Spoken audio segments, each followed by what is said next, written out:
Hello ladies and gentlemen, and welcome to the Friday Ramblings. It is time to start off our Halloween season. I got the Spooky Skull shirt, rocking it supernatural style because we have got 5 big videos to get you hyped up for Halloween. First up, we're going to start with a classic PC game, and I mean so classic, we are going back to the early 90s. That is right, the earliest age of CD-ROM based gaming is here, and it is here to scare and frighten you. Way back in the year of, let's get our math straight, 1993, a company called Trilobyte Entertainment, working with Virgin Interactive Entertainment to do the actual distributing, released an interactive movie puzzle adventure game called The Seventh Guest. It was, as I said, one of the first computer video games to be released exclusively on CD-ROM. Seventh Guest is a horror story told from the unfolding perspective of the player, who is an amnesic young boy eventually identified as Tad. The game received a great amount of press attention for making live-action video clips a core part of its gameplay, for its unprecedented amount of pre-rendered 3D graphics, and for its adult content. The game was very successful with over 2 million copies sold and is widely regarded as a killer app that accelerated the sales of CD-ROM drives. Seventh Guest has subsequently been re-released on Apple's App Store for various systems, as well as PC releases, which we will touch on later. I know you would think, well, wasn't it a PC event originally? Yes, but now we're talking about digital download versions. So you can play it no matter how you like to electronic. So, let's break down some of all that technical stuff we just played out. This game, like pretty much everything done nowadays, has video sequences interspersed with the actual gameplay. The difference between this is, A, the video cutscenes are not like obvious breakaway stuff where you may get things set in other areas. They tend to be very short and figure into directly where you are at the time that the video plays, creating what was originally intended to be a seamless transition between the interactive portions and the video portions that drive the storyline, because the interactive portions involve you exploring the manor and solving various puzzles. So what exactly is the plot of The Seventh Guest? Well, let's take it from the top. The game begins with a flashback to 1935 in the town of Harley-on-the-Hudson. A homeless drifter named Henry Stauf kills a woman to steal her purse, beginning a series of very immoral and criminal acts. While in hiding, he has a vision of a beautiful doll, and the next day begins carving it. He trades the doll for food, drink, and a place to stay at a local tavern. Stauf eventually begins having other visions of dolls and toys, which he builds and sells as well. This leads to him becoming a highly successful toy maker. He then uses his fortune to build a mansion at the edge of town, following another dream. At the same time, several children possessing Stauf's toys contract a mysterious illness and die. Upon this spreading out among the town, Stauf disappears into his mansion and is never seen again. This immediately sets up why we refer to the adult content earlier in the game. You have children dying mysterious deaths. This is not something young minds were meant to be exposed to. But, you know, that's okay, because it is a horror game.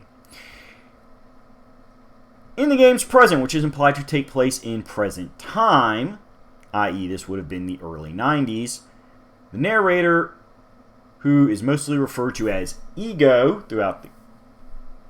in this first part of the game, awakens in the long deserted and abandoned Stauf Mansion. As Ego explores it, he has ghostly visions of events in the past, specifically ones that take place on a night sometime after the deaths of the children, where 6 guests were invited to the mysterious Stauf Mansion, only to arrive and find no sign of Stauf or any staff. They discover a number of puzzles that give them instructions, learning that Stauf wanted them to bring him a 7th uninvited guest, a boy named Tad who entered the house on a dare. The guests have various decisions to make and argue about what they should do, if they should trust Stauf, and if it is worth doing something bad to an innocent child. Eventually, Tad is dragged to the attic where Stauf waits for him. Having made a pact with the evil force that gave him his visions and killed the children, Stauf is transformed into a devilish, inhuman creature. He needs Tad's soul to complete the pact. And in your big plot swerve, I know I usually don't give plot spoileritos, but you kind of need it to understand this. Ego realizes that he is the spirit of Tad, witnessing the events of that night over and over, being unable to prevent them from happening. The house having turned into a unending purgatory for Ego/Tad. However, Ego has now gained the strength to interfere in the events and prevents his initial demise at the hands of the devilish Stauf, thus breaking the curse and allowing his spirit to pass on, as well as creating a time paradox where Stauf was now consumed by the evil entity for failing to complete the pact. So, what about the actual 6 guests that Stauf did want in his house? Well, we're going to give you a quick rundown of them. You have Martine Burden, Edward and Eleanor Knox, Julia Hine, who is presented as an older woman as opposed to the young and beautiful Martine, the middle-aged Brian Dutton, and professional stage magician Hamilton Temple.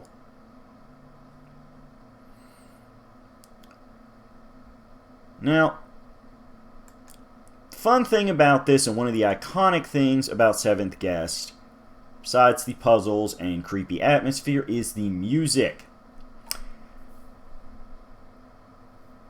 The music was put on a second disc in its initial release that is one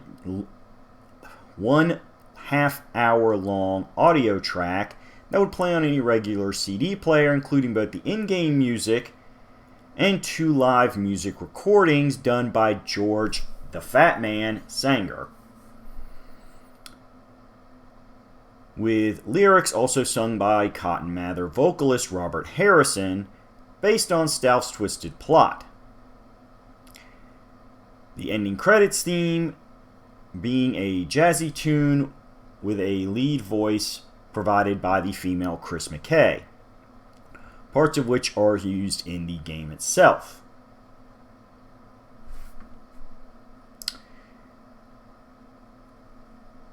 The in-game music had a classic convention used in many stage plays, such as Peter and the Wolf, wherein each guest was assigned a musical theme that would play whenever the guest appeared on stage. So, let's break it down, because this is a game I did play, and actually play not when it first came out in 93, but several years later. Actually, not even... probably about 4 or 5 years later. And that is the puzzles. There are many rooms in Stauf's mansion, although only some rooms can be accessed in the beginning, and each room contains 1 puzzle. By solving a certain number of puzzles, more rooms are opened up in the manor, and after each puzzle is solved, you get another video highlighting the 6 guests and their various motivations, including what they feel should be done with Seventh Guest Tad. Now, I'm not going to plot spoil you about who takes what side in this debate and who is it that drags him to Stauf, creating the original fate. I'm going to leave that up to you to figure out when you play it. Now, when you do play it in modern times, as in with pretty much any game made in the early 90s, yes, the graphics are going to look dated. The video sequences are going to look, well, by modern standards, a little hokey, and the acting is not exactly Oscar award-winning. But let's be fair here. Even in modern video games, the acting and the dialogue's not much better. You know, we like to pretend, oh my god, we got this big Hollywood person to voice our character. It's so epic and artistic and deep. Well, not unless you actually give them some good dialogue to work with. Sorry, but I'm going to call it out. Frankly, there's not a lot of video games I've known that have the kind of high-end acting that you're going to expect from a major Hollywood dramatic movie, simply because it's a game and the gameplay is always going to be top priority for the developers. No matter how much they want to say about creating a great story that pushes the art and redefines the medium, their first priority should always be the gameplay.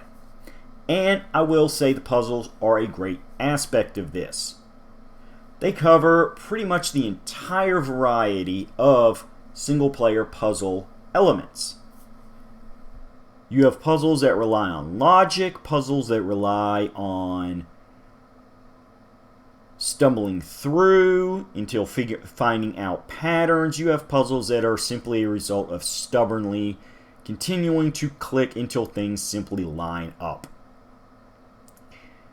Each puzzle is thematically appropriate to the room it is in, one of my personal favorites being one of the first puzzles in the game, and that is the cake puzzle in the kitchen, wherein you have to carve up a cake in a very specific way so that all of the guests get the cake that they deserve.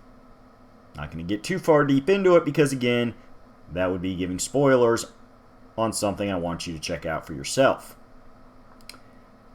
So, is it a recommended game? Yes, it is. But we're not done. Because, since, as I said, the game was a major smash hit. And by the way, the men behind it, working at Trilobite, let's go ahead and throw their names out here, is Rob Landeros and Graham Devine.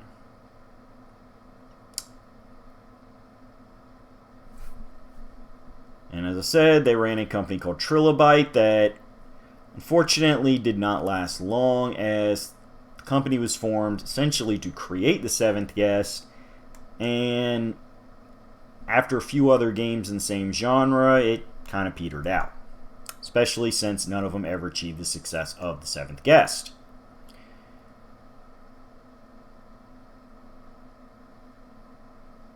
Now, where does this leave us? Well, the biggest continuation of its legacy was the direct sequel, The 11th Hour, which came out in 1995. It is once again on PC, same crew, including our songster buddy the Fat Man, but it gets a major overhaul in plot.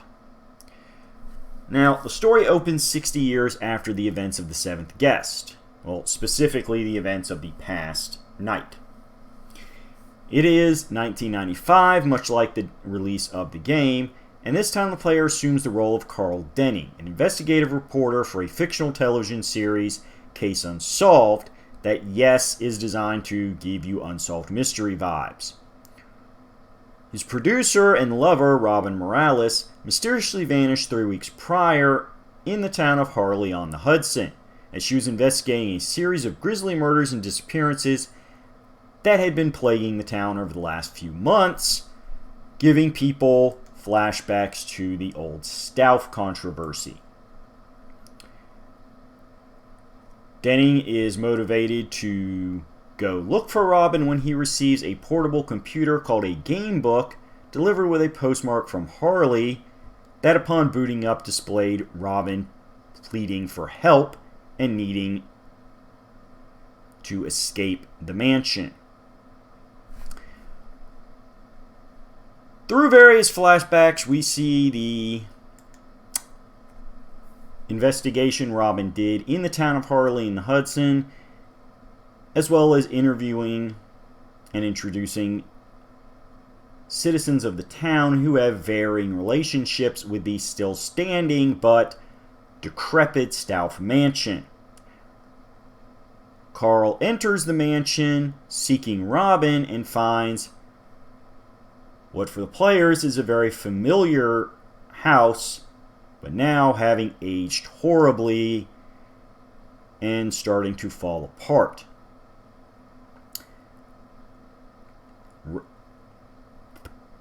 Blip! Sorry, my tongue seemed to have suddenly died. Allow me to bring it back from the dead.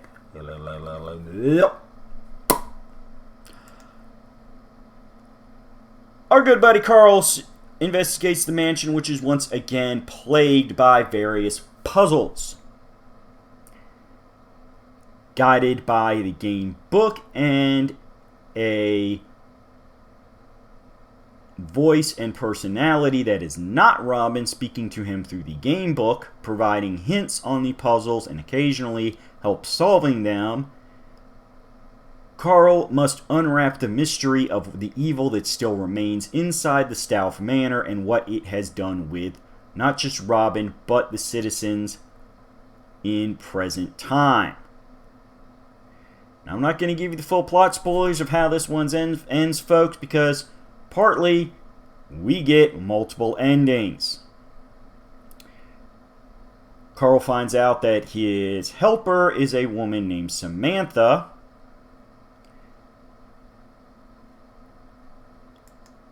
as well as meeting a woman named Marie, who has her own connections to the Stauf Manor. When it's all said and done, you have a chance to choose to save Samantha, Robin, or Marie, which, in the end, creates one of three endings.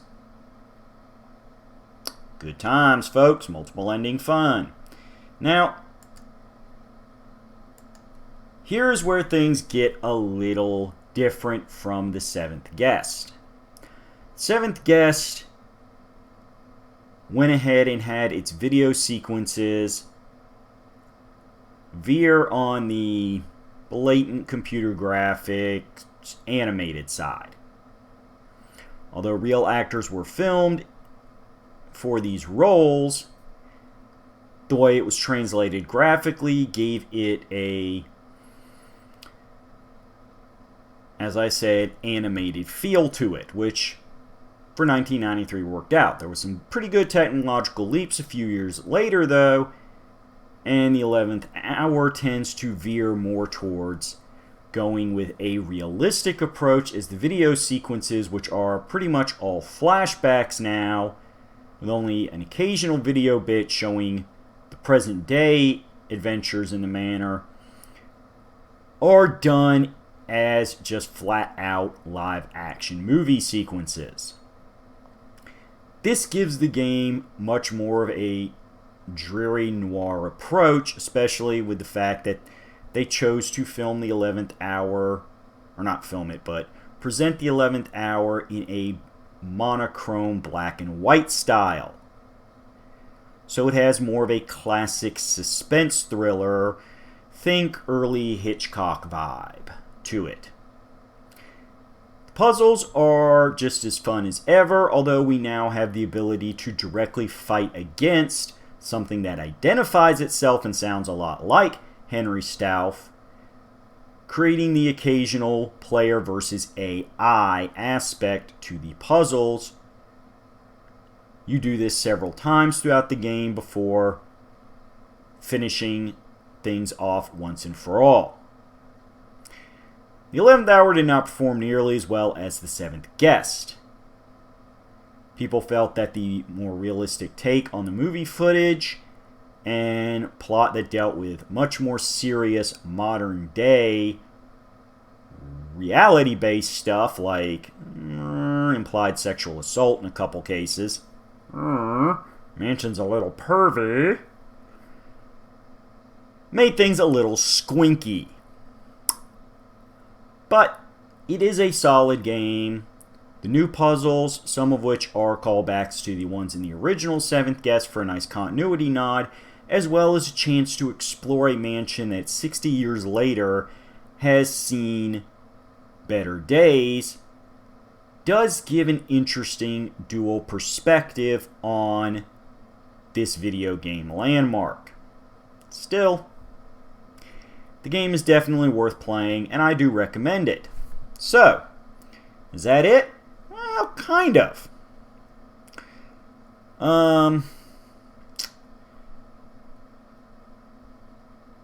As we said, the game did not do nearly as well as the original. It did suffer due to the fact that they were kind of pushing the limits on what CD-ROM technology could accomplish in 1995, longer loading times for the video sequences. However, the good thing is modern releases of them with modern computer technology means you have less loading times. Basically none.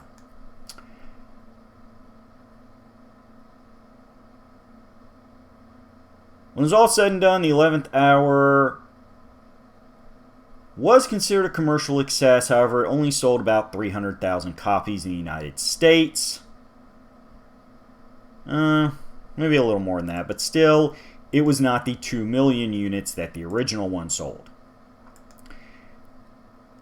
So what happened after that? Well, Trilobyte released a kind of spin-off title called Uncle Henry's Playhouse, this being Henry Stauf, which was a compilation of puzzles from the 7th Guest, the 11th Hour, and later released, but same genre, otherwise unrelated game, Clandestiny. Basically serving as a greatest hits compilation game, while also giving you a little bit of a teaser in case you had never played the earlier games, to entice you to buy the full release games. The game is extremely rare to find nowadays, and as such, when you do find it online, it tends to go for a lot of money in the collector's market. But as I said, otherwise it was an unremarkable game. It was a best of CD. Yeah? There was only one original new game created for it. Later on, Rob Landeros would attempt to, after recreating Trilobyte following a shutdown, create a new game titled The Seventh Guest 3, The Collector. However, his crowdfunding campaign did fail to meet its funding target of $435,000. A second campaign with a smaller goal of $65,000 to build the first story of the mansion also failed to reach the goal. I will admit I did contribute to this second campaign myself. Only a few dollars, but still. It's what I had at the time. Still, both campaigns failed. Eventually, Attic Door Productions would receive licensing from Trilobyte for a commercial release, assuming that they could get their Kickstarter campaign properly funded, which they did. This is, by and large, considered, even though Trilobyte officially licensed it, a fan game, as nobody associated with the first two games was involved in the creation of this new game, The 13th Doll. This would lead to the fact that while the game is available, I admit I personally haven't played it, partially because, well, it has gotten a lot of good reviews, and it is often stated that people who enjoyed the original 7th Guest do enjoy this game as well. it does by and large ignore the events of the 11th hour and is, as I said, a fan-made game. So if you can't get enough of everything after playing 7th hour or 7th guest in the 11th hour, go ahead and give 13th Doll a try. So, how do you play the games? Well, it's very simple. You can get all 3 games on either Steam or our buddies' Good Old Games. Digital releases means those CD load times are not an issue, and more importantly, as they are modern digital releases, they are optimized to work on modern systems. This is one of the flaws with having classic PC games. Sometimes they don't work on modern systems, at least not without some tweaking of settings that, experienced users can do, but your casual player may not know how to adjust those settings. Don't have to worry about them with these modern digital releases. So, pick your preferred commercial platform of choice, pick the games up for a good low price, play them, get into that spooky mood, because it's October and we're getting close to Halloween. So with that said, I'm going to sign off for tonight. For now. Demon Tongue. However, I do recommend that you come back every February and October because we have a lot more spooky stuff. Those long-time hanger-outs on the channel know Halloween is when our channel thrives. We have 5 Fridays in October. That is 5 Halloween-themed ramblings for you. So, have some fun. Keep coming back for more because we've got a lot to discuss. And as I said, check out Steam or Good Old Games. Check out these fabulous classic games and get your brain stretched. For now, stay healthy. See you in 7. Bye-bye.